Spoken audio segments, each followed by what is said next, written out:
Patrick here from Way to Reviews, and I've got Umidigi's latest flagship, the A9 Pro, with me today. We're going to be answering a very important question about the phone. Should you or should you not buy it?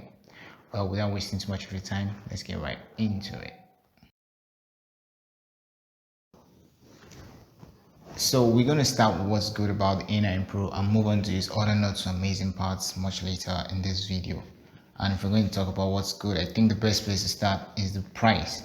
We've got the 6 gig 128 gig model here, and this phone retails for just about $152 on AliExpress. So for $152 you get 6 gigabytes of RAM, 128 gigabytes of internal storage, a Helio P60 processor, an amazing camera, but more on that later. Build quality that is very good with some issues, but still very good. A 4125 milliamp hour battery and some extra features here and there that overall combines to make this phone a very great bargain. It will be very hard to find another phone that does as much as the A9 Pro at that same price. So for pricing, the A9 Pro is absolutely amazing. The A9 Pro comes with Umidigi's signature flagship glass sandwich build. It's similar to what you find on the A7 Pro and the S5 Pro, and on the A9 Pro it looks really good. You get a back mounted fingerprint sensor placed below a finely executed camera bump that all works to give the phone a very distinctive back profile. At the front of the device, a teardrop notch complements the full HD screen. While there are visible bezels and a very prominent chin, the phone still feels well thought out overall. In fact, if you squint your eyes a little bit and ignore the plastic edges, it even begins to look like something from the more premium side of the Android market. Neat. The A9 Pro comes with a quad camera setup with some really crazy numbers, but we're not going to focus on any of that stuff because, like I've always said, camera performance is not really a numbers game. Instead, what we're going to turn our focus to is the performance in real world settings. And per my test, the A9 Pro's camera is really cool. In well-lit conditions, images come out with enough clarity, punch, and contrast to make for some really impressive shots on the A9 Pro. And that's true for both the front and the back camera setup. Pictures from the front camera's portrait mode were especially very impressive. Now, in low light conditions, the picture quality kind of drops, so you get a bit of noise going on about the photos, and there's also a bit of overexposure with the front camera setup. But that's to be expected from a smartphone camera, especially a smartphone camera in the sub $200 range. All in all, the A9 Pro's camera is still an amazing setup for the price.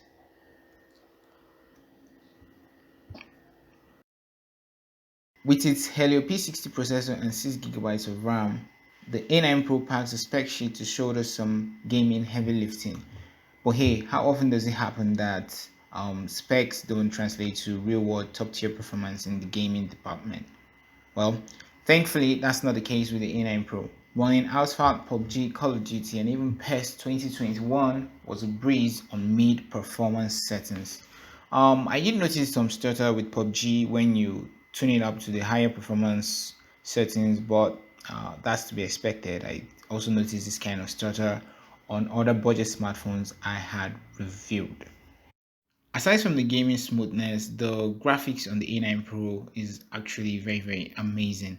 The Mali G72 GPU on board the phone does well to render graphics in stunning detail and with enough punch and pizzazz. If you're getting this phone with the intent of playing games or doing some performance intensive tasks, you don't have anything to worry about. It does absolutely all you need to do without breaking a sweat. From the factory, the A9 Pro ships with an extra customizable button and a contactless thermometer. If you're a short-course person like me, you'll love the extra customizability and convenience brought on by the extra button. You can program it to serve practically any key function on the phone. And on this phone, I've set it up to do things like open Google, Zillow, and when I long press, open the camera flashlight. The contactless thermometer, on the other hand, allows you to take temperature readings by simply pointing your phone at a subject. The subject could be a person or an object. Although I haven't really come around to using this feature frequently, the few times I did use it, the readings were fairly accurate. So I guess it's something that could be used by people who need to take temperature readings on the fly. Overall, pretty cool touch from Umidigi to include these extra features and still keep the price at what it is. Battery life is not exactly a strong selling point for the A9 Pro, but it's still worth the mention. The phone ships with a 4150 milliamp hour battery, and in real world use, I would say the performance just about matches what you'd expect. The phone can go a full day when you stick to the basics, but if you plan on doing any heavy lifting, say gaming or binge watching a series on Netflix, you have to carry your charging brick along with you.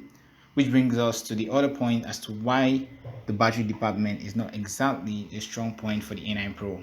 There's no fast charging box. You have to make do with a 10-watt charger that gets the phone from 0 to 100% in about 2 hours.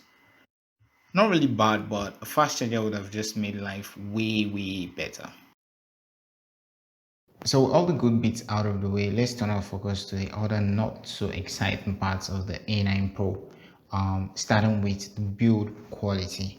Now, to make a distinction, the design of the phone is different from the build quality, and I personally think the A9 Pro's design is marvelous. But when it comes to build quality, I have some reservations, especially with the plastic rims of the phone. It looks good, but there's no arguing the fact that it feels like something that's going to chafe off with repeated use. Then there's the weight of the phone itself. It's a really heavy phone, considerably heavier than both the A93 and the Keyboard C30.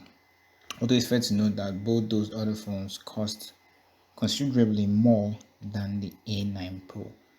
I also don't like the fact that the power button, volume rocker, and extra customizable button all feel just a bit too flimsy.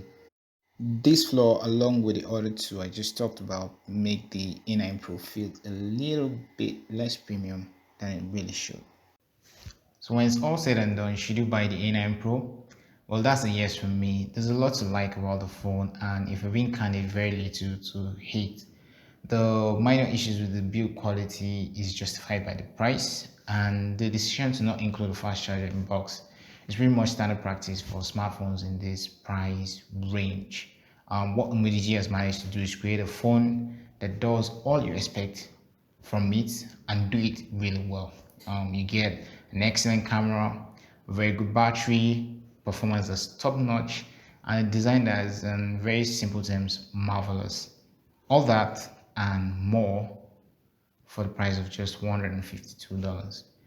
It's very hard to find another phone that provides as much as that at a price level of 150 or $160. But what do you think? Do you think the A9 Pro is a nice one? Let me know in the comment section. Thank you.